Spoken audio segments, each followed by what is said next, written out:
Hello, I'm Dotun Adebayo, and this is Brief Lives. Broadcaster Hugh Crosskill also lived for cricket.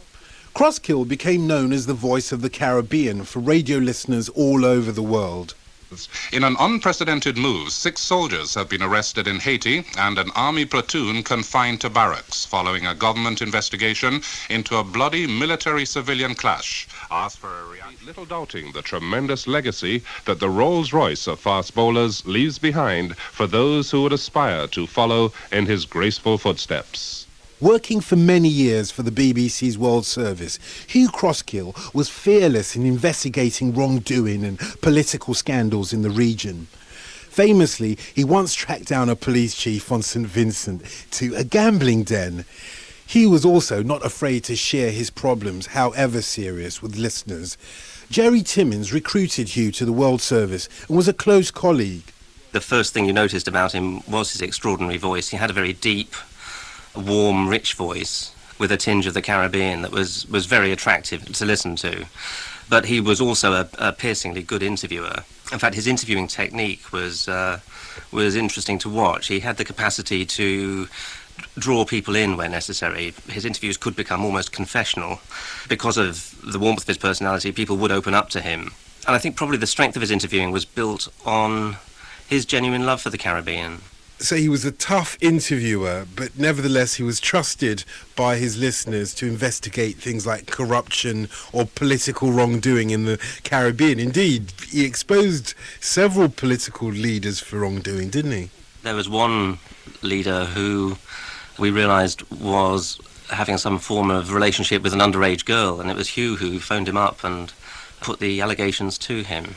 Perhaps Hugh had another slight advantage, that he began in sport and became well known as a sports commentator in the Caribbean, and in a sense starting on the slightly softer stuff, and of course sport being so important in the Caribbean, particularly cricket. I think people talked to him because he was a great commentator, so people liked him, respected him, and felt he was almost part of the family, and was associated with something that everybody loved and felt a very close affiliation to. And that making that transition from sports to news and current affairs, I think, worked in his favour, and I think a lot of that warmth went with him and gave him access that perhaps other people found harder to get. Now, his battle with drugs is well known. He even made a radio programme about his problems. What did he tell you about this? Well, Hugh, I don't think he had a serious drugs problem in London. There was no evidence of that at all. I mean, he enjoyed a good time. I think most people who work hard play hard, and he's not alone in that. But there was no evidence of any serious drug problem in London. I think when he went back to Jamaica, for whatever reason, it really grew on him there.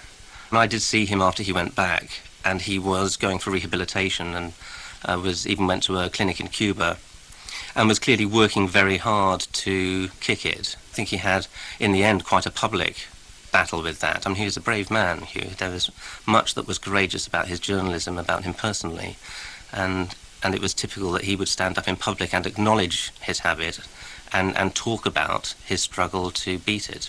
And how will you best remember him? I'll remember him as a fantastic colleague, one of the best colleagues I've worked with. He was professional in his journalism.